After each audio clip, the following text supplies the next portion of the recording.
Paris Fashion Week sedang menjadi perbincangan hangat di Indonesia. Banyak brand Indonesia yang pergi ke Paris untuk memperkenalkan brand-brandnya seperti MS Glow, Greenlight, Ican Harem, 3 Second, Scarlett, dan Ayam Geprek. Namun, sebelum membahas lebih lanjut mengenai itu, kita perlu mengetahui nih, apa itu Paris Fashion Week? Paris Fashion Week atau Semaine de la Mode de Paris adalah acara fashion show atau peragaan busana dari para desainer kelas dunia yang diadakan di Paris, Prancis. Paris Fashion Week atau PWF merupakan bagian dari 4 pekan mode besar yang sudah mendunia, yaitu New York Fashion Week, London Fashion Week, dan Milan Fashion Week. Jadwal acara PWF akan ditentukan oleh Federasi Mode Prancis. Paris Fashion Week diadakan di berbagai tempat di seluruh kota. Namun, apakah brand lokal Indonesia tadi masuk ke jadwal Paris Fashion Week yang ditentukan oleh Federasi Mode Prancis? Sayangnya, tidak. Sejumlah brand lokal ramai-ramai ke Paris, Prancis, mengklaim diri ikut berpartisipasi dalam ajang Paris Fashion Week 2022. Euforia ini tentu saja mendapat sambutan luar biasa karena brand-brand tersebut dinilai berhasil go internasional dan mengharumkan nama Indonesia. Brand asal Indonesia yang sedang ada di Paris mendapat dukungan dari Gerakan Ekonomi Kreatif Nasional atau GECRAFS dengan tajuk GECRAFS Paris Fashion Show at Paris Fashion Week 2022 yang didukung oleh Scarlett. Perhatikan, Paris Fashion Show at Paris Fashion Week 2022. Hanya fashion show yang bergelar di Paris, dan kebetulan waktunya hampir bersamaan dengan Paris Fashion Week 2022. Bukan berarti mengikuti Paris Fashion Week 2022. Sangat banyak korban yang percaya bahwa acara tersebut merupakan acara asli dari Paris Fashion Week.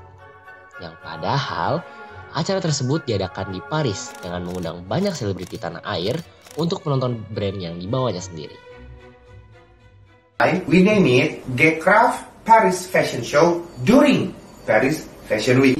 Banyak sekali yang menamai kegiatan mereka dengan Paris Fashion Week. Apakah itu salah? Jawabannya tidak.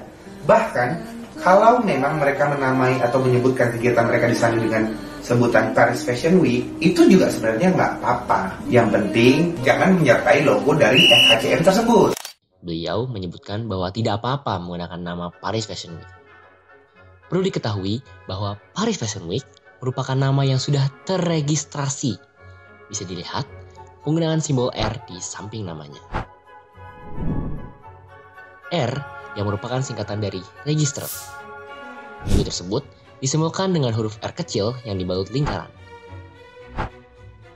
Gampangnya, logo tersebut biasanya dimiliki oleh suatu perusahaan atau organisasi tertentu yang telah didaftarkan secara sah kepada hak kekayaan intelektual. Artinya, penggunaan nama Paris Fashion Week tidak bisa disalahgunakan tanpa izin. Dan bahkan, Paris Fashion Week sendiri mengklaim logo, kalimat, nama acaranya tidak bisa dikopi secara sembarangan, tidak bisa digunakan secara sembarangan, apalagi tanpa izin. Hal ini bisa menjadi masalah hukum yang sangat serius jika ditindaklanjuti oleh pihak yang berwenang. Sejak mengetahui bahwa acara tersebut hanya untuk menggiring opini, banyak komentar dari netizen yang menyebutkan nama Indonesia menjadi kurang baik di kancah internasional. Dan bahkan, ada salah satu artis yang sudah mengikuti beberapa hari kegiatan tersebut baru mengetahui jika acara yang diikutinya tersebut bukan merupakan Paris Fashion Week 2022 yang asli. Mengapa hal ini bisa terjadi? Hal ini terjadi karena kurangnya literasi yang baik, sehingga kita dengan cepatnya menelan mentah-mentah informasi yang tersedia pada internet, yang dimana tidak semua informasi yang ada itu benar adanya. Dalam dunia siber, ini masuk ke dalam social engineering. Apa itu social engineering?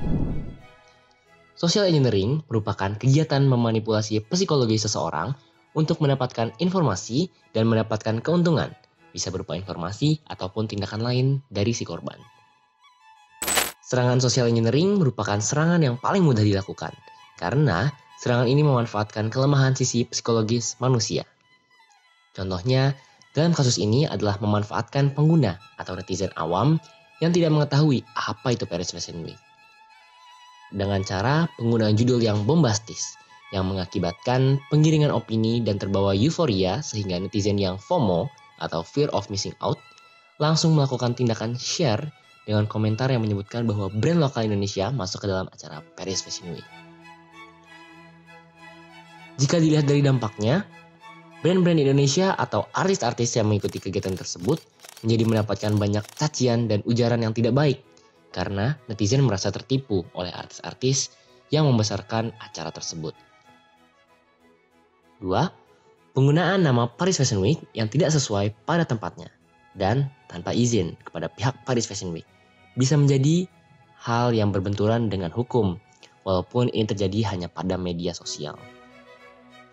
Memang, dalam kasus ini, dampak ini tidak terasa langsung oleh kita. Bagaimana jadinya jika ini besar-besarkan adalah kasus lain, seperti judul investasi dana cepat. Hal ini mungkin langsung Anda sadari bahwa ini adalah penipuan. Namun, bagaimana dengan orang yang tidak paham? Bagaimana dengan orang yang tak berpikir panjang langsung menerima tawaran tersebut? Bagaimana dengan orang yang memang kondisinya sedang kepepet butuh uang dan langsung tergiur dengan tawaran tersebut? Hal ini akan jadi sangat serius ketika bertemu dengan kasus yang lain. Masih banyak kasus-kasus social engineering, khususnya hoax yang dapat kita temukan dan nyata di kehidupan sehari-hari kita. Cara mencegahnya. Misleading informasi ini dapat dicegah dengan beberapa cara, yaitu 1. Literasi yang baik informasi yang datang ke kita. 2. Mencari tahu kebenaran informasi dari berbagai sumber. 3. Jangan mudah mempercayai orang lain. Mungkin itu saja penjabaran mengenai fenomena Paris Fashion Week yang telah terjadi belakangan ini. Jika kamu punya pendapat lain, silahkan komentar di bawah. Semoga kita, kerabat kita, keluarga kita, tidak terkena serangan hoax, social engineering, dan berbagai serangan dunia maya lainnya. Quotes dari saya, bangga boleh, mengakui juga boleh. Tapi apa manfaatnya jika kita berbangga dan mengakui hal yang tidak pada tempatnya? Kami pamit undur diri, salam Sohib Siber.